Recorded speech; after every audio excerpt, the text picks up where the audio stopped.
Olá, muito bem-vindo de volta ao canal Milionariamente, um canal voltado ao desenvolvimento de todo o potencial humano, de todo o potencial criativo humano, que tem como intenção, basicamente, a leitura de livros que nos auxiliem no nosso crescimento, no nosso desenvolvimento pessoal. Eu quero, antes de tudo, me desculpar com todos vocês, com os seguidores deste canal, porque eu fiquei em débito com a continuidade deste material bastante importante, e pela quantidade de comentários e de visualizações que foram realizadas ao longo desses últimos 2 meses e meio, quase 3, eu percebi realmente que aqui tem um conteúdo de profunda importância no sentido desse desenvolvimento que nós buscamos. Antes da continuidade e finalização da leitura do capítulo 4, eu queria deixar alguns esclarecimentos rápidos, baseados e pautados nos comentários que eu pude ver no áudio 1 e no áudio 2, algumas confusões, algumas ideias talvez um pouco equivocadas, vamos assim dizer, que é de direito de cada um, mas cabe a mim o esclarecimento. Antes de mais nada, o Código de Moisés não é de minha autoria, é um livro escrito por James F. Twyman e que traz um potencial criativo, um potencial de conquistas e de realizações bastante importantes, desde que utilizados da forma correta. É importante que você, na continuidade desta leitura, deste áudio, vamos assim dizer, tenha em mente que o poder que este livro propõe entregar a nós no século XXI, nesta nova era que já está aí acontecendo para todas as pessoas, o poder que ele traz é baseado sempre no único poder existente. O único poder existente, e só há um único poder, é o poder de Deus. Qualquer coisa diferente disso faz parte do ego, faz parte da ilusão criada ao longo de todos os séculos, no sentido de dar força e poder ao ego. Então, neste sentido, apenas um esclarecimento é fundamental. Como já disse antes, o livro é uma criação de James F. Twyman. Este livro, ele traz em si uma possibilidade, uma potencialidade de criação gigante. E eu espero que você saiba utilizá-lo. No final deste livro, o autor faz algumas recomendações e para quem continua a leitura, para quem continua na prática das meditações que o autor propõe. Reforçando, este é um trabalho que vai fazer, se você conduzir a leitura e a prática deste livro na maneira correta, certamente muitas conquistas virão naturalmente. Lembrando, como diz o próprio autor, que o reino de Deus está dentro de nós. E também, como diz o próprio autor, Jesus Cristo já nos dizia que nós somos deuses. Você é Deus, eu sou Deus, porque fomos criados à imagem e semelhança dele, e desta forma somos perfeitos por nossa natureza. Feito estes esclarecimentos iniciais, vamos dar a continuidade, sem mais demoras, na leitura do livro. Nós havíamos parado no capítulo 4. No final deste capítulo 4, eu vou dar continuidade, tem um exercício, e vamos levar ainda o capítulo 5 e talvez o capítulo 6. Nos áudios seguintes, continuaremos a leitura e vamos fazer o encerramento deste trabalho. Ok? Vou ler o último parágrafo que terminei no áudio 2, para que a gente possa acompanhar e dar uma sequência mais ou menos racional neste material.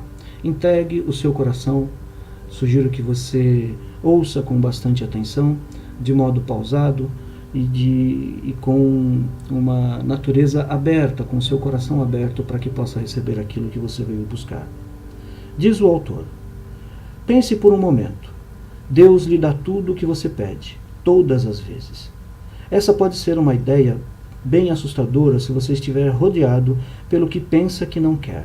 Sabe de uma coisa?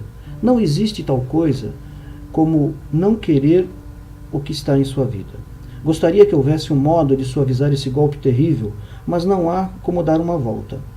Quanto antes você perceber esse fato, tanto melhor, pois irá começar a assumir plena responsabilidade por tudo o que experimenta, e não apenas pelas coisas que lhe agradam.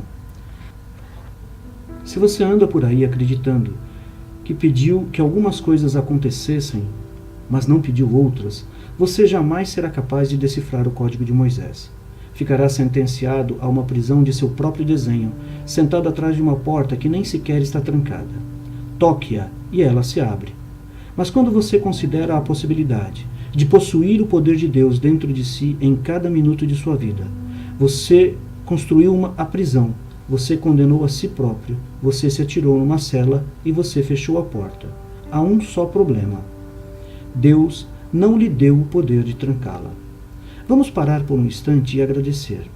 Esta é uma boa notícia, pois significa que é um sistema padrão intrínseco e completamente além de seu controle. Há uma parte de você, uma parte muito grande, que se recusa a ler o que acabei de escrever. Com efeito, ela fará tudo o que puder para evitá-lo, mesmo ao preço de sua própria felicidade. Quando o ego é forçado a escolher entre felicidade e sentir-se vítima, ele sempre escolherá ser a vítima. Vou reprisar esta frase. Quando o ego é forçado a escolher entre felicidade e sentir-se vítima, ele sempre escolherá ser a vítima. Esta é uma das coisas mais estranhas, mais as ironias da vida do seu ego, pelo fato de não prezar o seu melhor interesse. Seu ego preferiria ver você sofrendo que aceitando a verdade. Por quê? Porque a verdade requer que você se torne responsável por tudo o que lhe acontece. Isto é demais para abraçar. Isso provaria que tudo o que você já experimentou, tanto de bom como de ruim, ocorreu porque você o quis. Isso significa que você não é o corpo pequeno e fraco em que seu ego deseja acreditar. Significa, Houston, nós temos um problema. Significaria que você tem o poder de Deus dentro de si e que não há nada que escape ao seu controle. Como disse antes, isto é algo a ser agradecido, porque agora você tem a sabedoria e a habilidade de fazer uma nova escolha, uma escolha que reflita sua liberdade e não mais sua limitação. Quando você faz escolhas a partir da liberdade, o resultado é mais liberdade. Ao aceitar isso, poderá receber qualquer coisa que deseje, simplesmente reconhecendo que já tem tudo o que quer. E então, mais daquilo que deseja será atraído para você. Quando você aprender a praticar o código de Moisés, a sua abundância refletirá a sua liberdade, e tudo o que sempre desejou será seu. Tudo em sua vida está ali, porque você chamou para a existência. Em outras palavras, é impossível você não usar a lei da atração simplesmente porque sempre possuiu o poder criativo de Deus dentro de si. Não é algo que você possa começar a praticar, mas algo que você sempre fez. Você cria à medida que Deus cria, trazendo para a sua vida todas as coisas que enfoca e ama. Se há coisas em sua vida que você não quer, ou que não serve ao seu bem maior, a pergunta não é por que estão aí, mas por que você as ama tanto? Elas representam algo que você ainda não descobriu? Talvez sejam os conceitos ou crenças limitadoras mantidas por você e que prefeririam controlar sua vida ao invés de liberá-la. Se isso é verdade, então surge a pergunta: você quer continuar alimentando-as, atraindo mais e mais evidências de sua insuficiência, ou será tempo de finalmente liberá-las para a luz? Por que amamos nossas inadequações?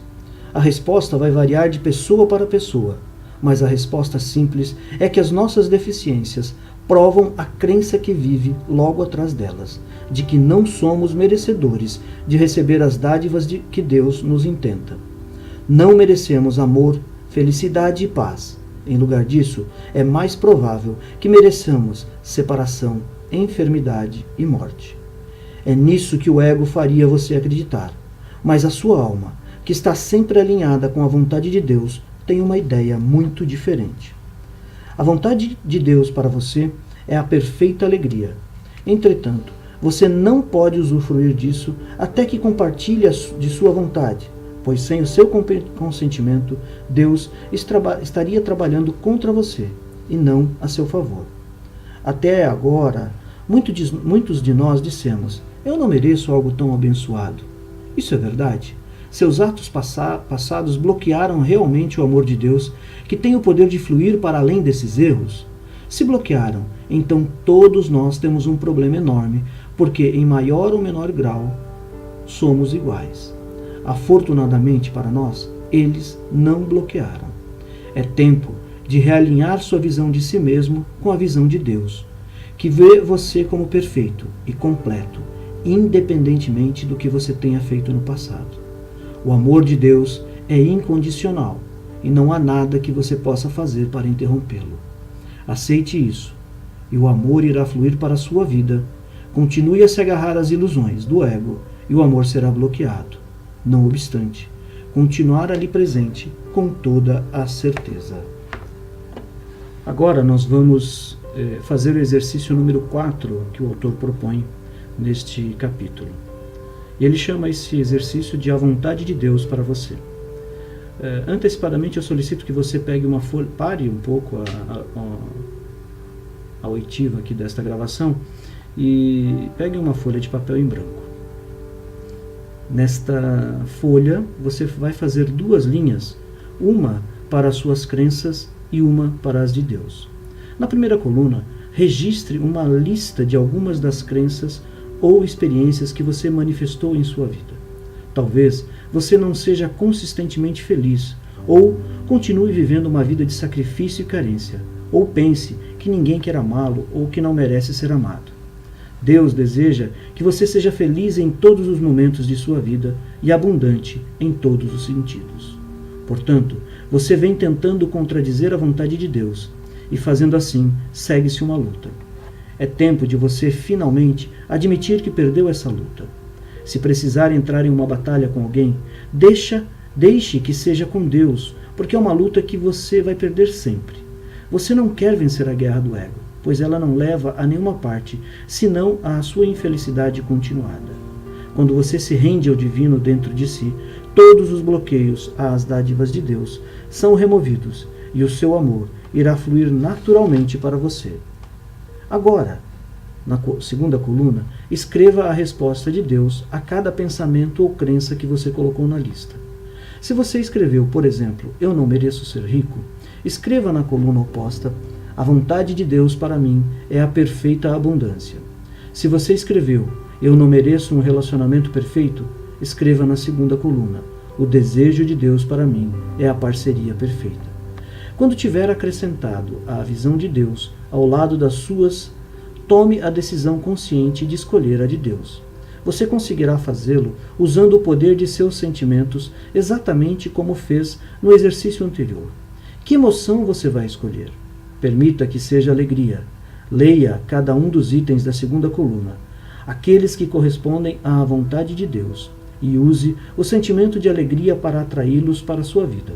Então, exatamente como antes, dê curso ao sentimento de gratidão, dando graças por esta nova decisão que tomou, uma decisão alinhada com a visão de Deus para você.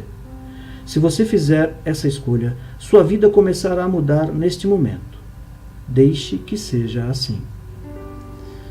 Meus amigos, minhas amigas, eu acho que vocês compreenderam a proposta do autor. Uma folha de papel em branco, 2 colunas. Na primeira coluna você vai colocar as crenças que você tem sobre si mesmo e sobre as realizações de sua vida até este momento.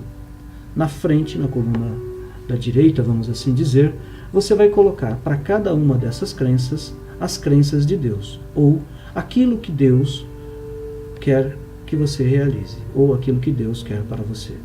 Lembrando que somos criados à imagem e semelhança de Deus. Somos deuses. Agora, vamos para o capítulo 5. Realidade versus imaginação. Pergunte a si mesmo, agora, se você quer ser um prisioneiro ou se deseja ser livre. Ninguém, em sã consciência, preferiria o cativeiro se a escolha for colocada à sua frente com tanta clareza. Mas pensemos um pouco a respeito. Ninguém, em sã consciência, iria escolher a prisão, e, no entanto, se você for honesto consigo mesmo, é evidente que até agora esta tem sido a sua escolha. Escolher ser fraco e insuficiente é uma espécie de prisão. É possível, então, que você não estivesse em sã consciência? Que outra possibilidade há? A resposta é simples. Você tem pensado com sua mente dividida. Um sintoma da mente dividida é a crença de que você teve sucesso em separar-se de Deus. A partir daí, é um pequeno salto para asseverar que você também se separou de tudo ou mais. Todas as pessoas que você encontra, o mundo e tudo o que há nele. Naturalmente, os indivíduos ao seu redor irão refletir a sua decisão original de seu relacionamento com Deus, que até agora afirma que você é separado e sozinho. Isso também significa que é vulnerável ao ataque e, assim, está em guerra com tudo ao seu redor. Alguma coisa nisso está começando a soar familiar? Uma crença que não está baseada na realidade não pode se tornar real só porque você quer assim. Um pensamento pode parecer genuíno e manifesta em sua vida de várias maneiras, mas se não se alinha com a vontade de Deus, não tem efeito real. E o que não tem efeito real, não é real. Isto é chamado de sua imaginação. Você pode imaginar qualquer mundo que queira, mas se ele existe só em sua mente, não é um mundo real. O único mundo real é aquele que é apoiado em leis reais, e leis reais só podem vir de Deus, também conhecido como a força criadora do universo. Houve um tempo em que a maioria das pessoas no planeta acreditava que o mundo era achatado. A decisão coletiva sobre essa assim chamada chatura era tão profunda que qualquer viagem marítima era acompanhada de extremo terror. E se você se aventurasse longe demais e caísse da margem? Esse conhecimento nunca era questionado. Com efeito, todas as evidências pareciam confirmar a teoria. Você podia se postar em qualquer praia do mundo, olhar para o horizonte distante e, de fato, ver onde o mundo acabava. Estava ali, diretamente diante de você.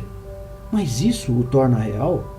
O que você pensa que aconteceria se viajasse para o passado e contasse a verdade a todos?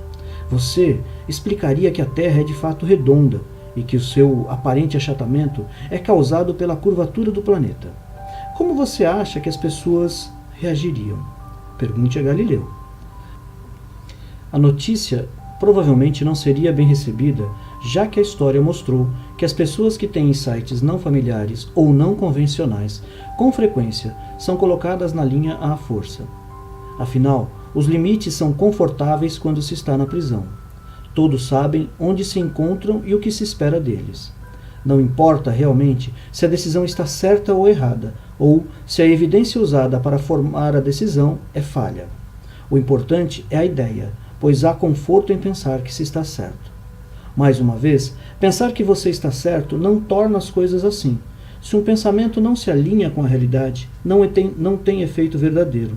E como disse antes, se algo não tem efeito, não é real. Você pode querer que seja real, colocar energia para fazê-la parecer real e desejá-lo com toda a sua força, mas você não pode passar por cima de algumas leis. Se estiver trabalhando contra a força criadora do universo, então todo o desejo do mundo não irá ajudar você. Então, voltemos àquela força criadora, também conhecida como Deus. Se o ego acredita que você é vulnerável, fraco e sozinho, mas Deus acredita no oposto, em qual deles irá acreditar? O que, exatamente, Deus diz a seu respeito? Você é santo, você é perfeito, você está seguro. A abundância que você busca vem da percepção dessas verdades, não pela sua mente, mas pelo seu coração inteiro. Isso é o que o Código de Moisés lhe oferece. A capacidade de alinhar a sua vontade com a vontade de Deus pelo uso do seu nome. Quanto mais você praticar esses exercícios, mais irá abraçar todas essas dádivas e partilhá-las com os outros. Deus só dá porque tudo o que é dado por Deus é dado para Deus. Pense dessa forma, e não haverá nada que não possa realizar. Exercício número 5 proposto pelo autor. A lei do dar e receber. Se a natureza de Deus é dar, então nos serviria bem imitar essa ação. No passado, a maior parte de nós enfocou as mentes em dar de modo a receber. Em outras palavras, por trás de cada ato de dar, existe a expectativa de obter alguma coisa. Um dos problemas com esse modo de pensar é que geralmente acreditamos saber exatamente o que é que deveríamos receber e, portanto, damos aos outros como uma forma de barganhar por aquilo que pensamos querer. Se queremos que nosso parceiro ou parceira nos esfregue as costas, podemos nos oferecer para esfregar as costas dele ou dela primeiro. Certamente não há nada de errado com isso, mas é tempo de explorar uma maneira ainda mais elevada de dar aos outros e que não requer a barganha. O que acontece se você oferece a dar uma massagem nas costas do seu parceiro ou parceira, que aceita com satisfação, mas depois não se oferece para retribuir o favor? Se o seu favor for derivado do desejo de receber, você provavelmente ficará frustrado ou mesmo enlouquecido. Eu faço massagem em suas costas o tempo todo e você nunca massageia as minhas? Pode ser a sua resposta ou pensamento. E mesmo se não for verdadeira, assim é que a coisa aparece para o seu ego. Por quê? Simplesmente porque o ego está preocupado só com uma coisa: receber. A ideia de dar sem motivo, exceto imitar Deus, parece insana. O que há aí para mim? Pergunta o ego. A resposta é clara. O que há aí para você é uma dádiva muito maior que uma massagem nas costas ou qualquer outra coisa que você possa imaginar. O que há aí para você é a liberdade. Liberdade de quê? A motivação de sua alma é saber que ela é livre para experimentar qualquer coisa que escolha. Se você quer experimentar limitações, então você é livre para fazê-lo.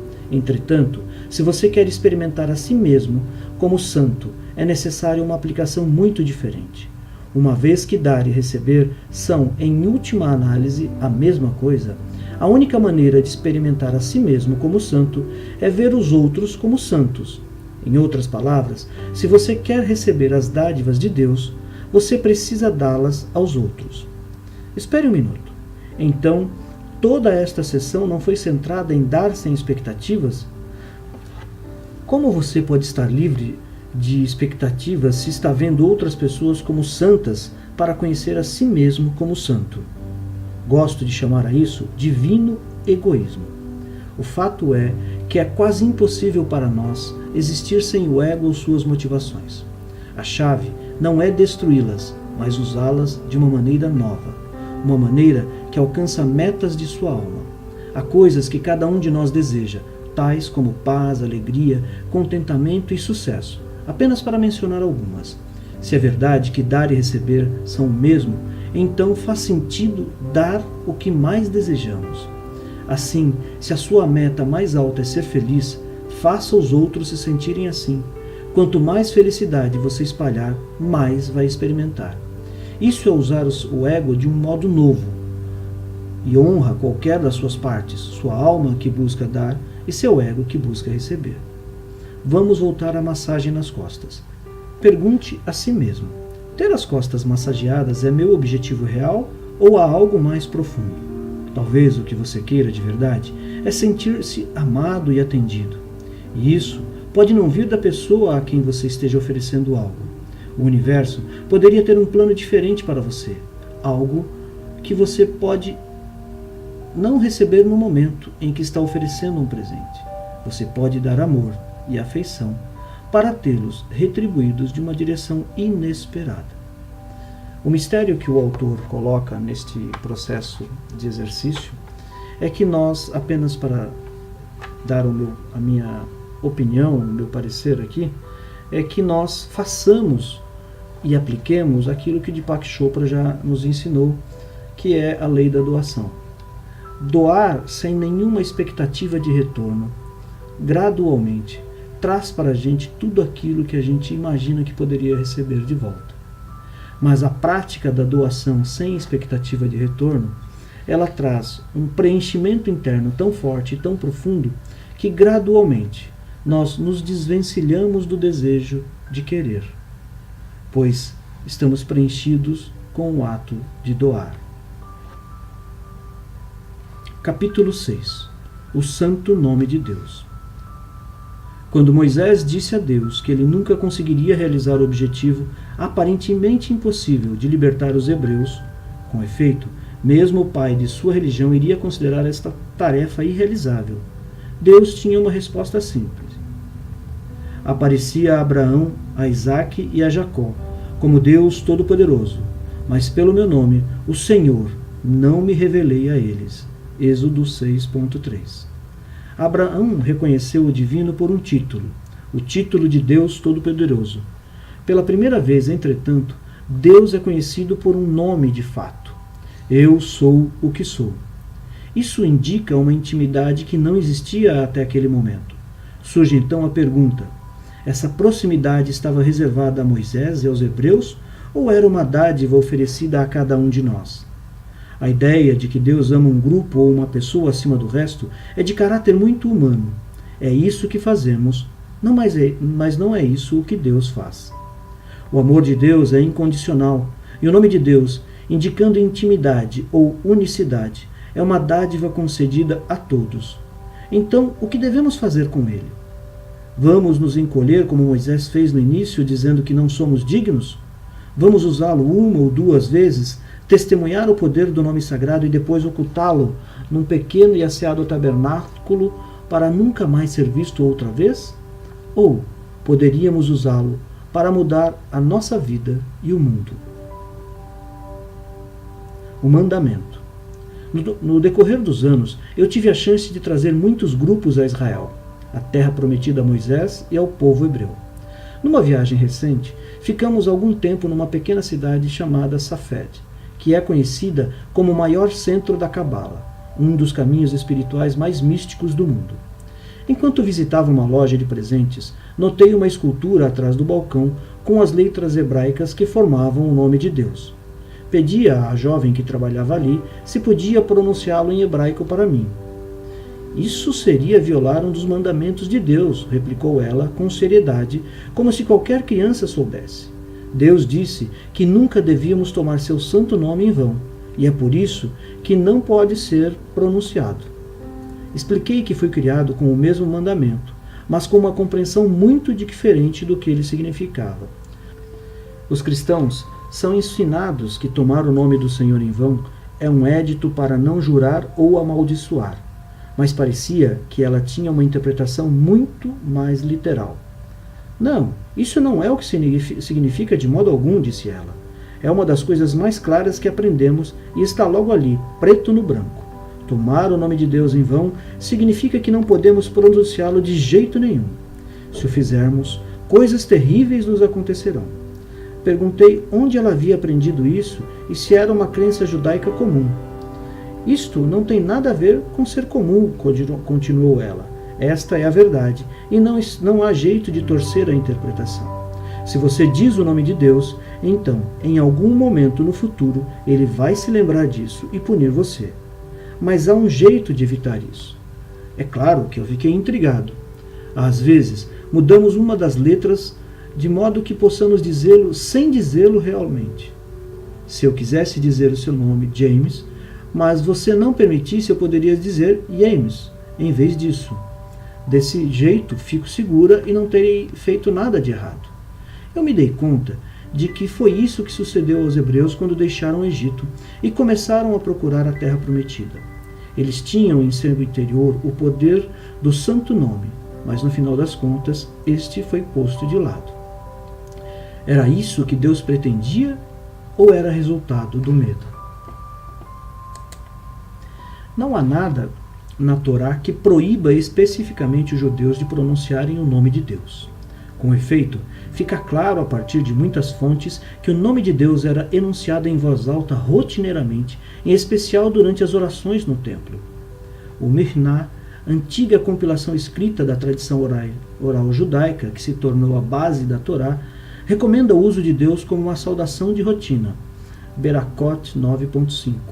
Entretanto, ao tempo do Talmud, o costume era usar nomes substitutos para Deus. Alguns rabinos até ensinavam que uma pessoa que usasse o nome real ao invés de usar o substituto deveria ser condenada à morte, o que quase aconteceu com Jesus. As coisas certamente haviam tomado uma nova direção. Também é interessante notar que a versão do nome de Deus que estamos usando para o Código de Moisés é, na verdade, uma interpretação equivocada do texto original.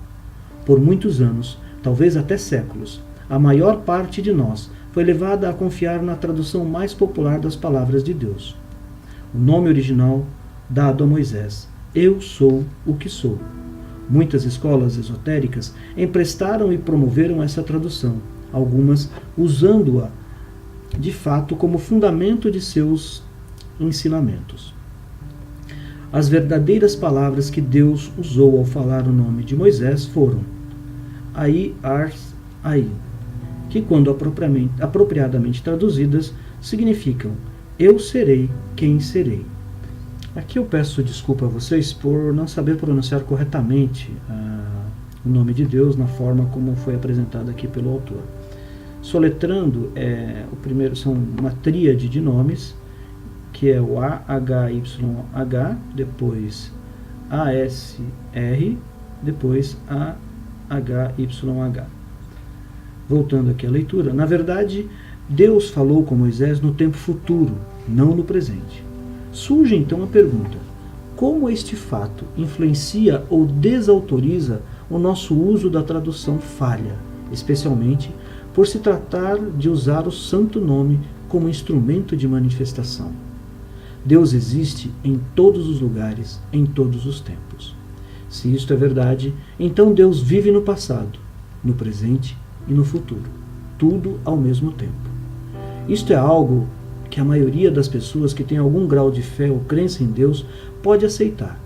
Assim, não precisamos discuti-los aqui. Entretanto, tem um bocado de significado para resolver essa disputa potencial. Referir-se às pessoas no tempo passado é igual referir-se a elas no presente. Em outras palavras, o indivíduo a respeito de quem estivermos falando não terá mudado. Quando dizemos Bob esteve aqui, estamos nos referindo à mesma pessoa à qual nos referimos ao dizer Bob está aqui. Portanto, se dizemos eu serei quem eu serei, sabendo que estamos nos referindo à realidade que, por vezes, chamamos Deus, isso não é diferente de dizer eu sou o que sou. Como coloca o meu amigo Jonathan Goldman, um dos mais respeitados curadores por meio do som do mundo. Som mais intenção criam cura.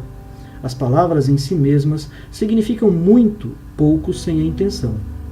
É o intento que chama o Espírito de Deus para a equação, e é onde encontramos o verdadeiro mistério. Voltando à jovem que conheci na loja em Safed, sua tentativa de evitar o julgamento de Deus ao substituir uma letra no nome ou pronunciá-lo com uma inflexão diferente não tinha efeito. Mudar uma letra ou duas em qualquer nome não altera a intenção, e isso, mais do que o todo o resto, é o que cria o elo divino. Assim sendo, por que atribuímos qualquer importância ao nome sagrado? Conhecer o nome de uma pessoa amplifica a sua conexão com aquela pessoa. Você pode me chamar de James ou Jimmy. Responderei a ambos. Entretanto, cada um desses nomes carrega uma energia diferente e pode fazer com que eu responda de maneiras várias. James é usado em ambientes formais, como escritor ou quando estou fazendo uma apresentação ou dando um concerto. Jimmy é como muitos dos meus amigos me chamam, é mais íntimo e jocoso. Mas eu gosto de ambos, e afinal de contas, faz pouca diferença usar um ou outro se eu sinto uma conexão com a pessoa que o usa. É possível que com Deus seja o mesmo? Deus deu o nome sagrado a Moisés para assegurar a libertação dos hebreus da escravidão. Ao fazê-lo, estabeleceu uma intimidade entre Deus e a humanidade que nunca existira até aquele momento. Imagine que você conhece alguém e quer fazer amizade. Você dá o seu nome à pessoa e confia em que ele ou ela irá usá-lo sempre que precisar de algo. Como você se sentiria se o indivíduo decidisse que o seu amor é grande demais e ele não é merecedor de usá-lo? A intenção não é juntar-se, mas permanecer separado ou à parte. E isso torna o resultado. Quando chamamos o nome de Deus, seja no passado, presente ou futuro, com a intenção de nos juntarmos, cria-se uma conexão que nos permite criar milagres. Essa é a essência do Código de Moisés. Assim, use você, eu sou o que sou, ou eu serei quem serei. O resultado é exatamente o mesmo. A intenção de conectar-se ao divino, combinada com o nome, cria uma intimidade com Deus que une você com a principal função dele. E qual é a função de Deus? Criar. Este é o propósito do livro. Que você se dê conta de uma vez por todas que a função de Deus e a sua são a mesma. Você está aqui para ser uma força criadora de paz e harmonia, exatamente como você responde às variações do seu próprio nome, tratando-as como um só e sintonizando-se à intenção. Da mesma forma, Deus responde a você quando seu coração está aberto e sua intenção é clara. O autor nos propõe agora o exercício 6, que ele chama de a segunda forma. Até agora você esteve usando o canto do Código de Moisés para atrair para a sua vida tudo o que você guarda no coração. É importante lembrar, entretanto, que somente podemos ter verdadeiramente uma coisa se estivermos dispostos a oferecê-la a outro. Em outras palavras, precisamos estar dispostos a partilhar as dádivas de Deus. Para aprender isso, em termos de energia, iremos reverter o movimento do canto. Ao invés de expirar durante a frase "Eu sou isso", comece dizendo estas palavras durante a inspiração. "Eu sou isso". Ao fazê-lo, assegure-se de estar sentindo a energia da qualidade que você está integrando. Por exemplo, se a sua meta é espalhar compaixão, então obtenha um forte senso de como você se sente quando está compassivo. Pense, eu sou essa compaixão. E sinta a emoção percorrer todo o seu corpo. Agora, exale dizendo em voz alta, eu sou. Ao fazer assim, sinta essa qualidade se estendendo para fora, tocando cada pessoa e cada ser vivo, estejam onde estiver. Lembre-se que nosso maior objetivo ao usar o Código de Moisés é, na verdade, agir como Deus agiria na terra. Em outras palavras, dar como Deus dá. Como já disse muitas vezes, Deus dá incondicionalmente o tempo todo. Se dar é a função de Deus, então é a nossa também. Use esse canto adaptado para experimentar realmente a sensação de estar difundindo luz, felicidade e alegria por todo o mundo. O autor propõe esse exercício de uma maneira diferenciada agora. Eu inspiro dizendo, eu sou isso. E na sequência, com o pensamento voltado à lei da doação, você exala dizendo em voz alta, eu sou. É uma conexão profunda, que pode ser repetida algumas vezes. Pense na compaixão que você quer receber. Eu sou isso. E sinta, quando você exala, eu sou, que esta compaixão está atingindo todos os corações do mundo, quiçá do universo. Pensamentos finais para a parte 1. A vontade de Deus para você é a perfeita alegria. Pense nisso por um momento. Perfeita alegria significa alegria total e tudo o que você deseja está incluído aí. Mas isso também aponta para algo mais elevado, um nível de alegria que transcende este mundo.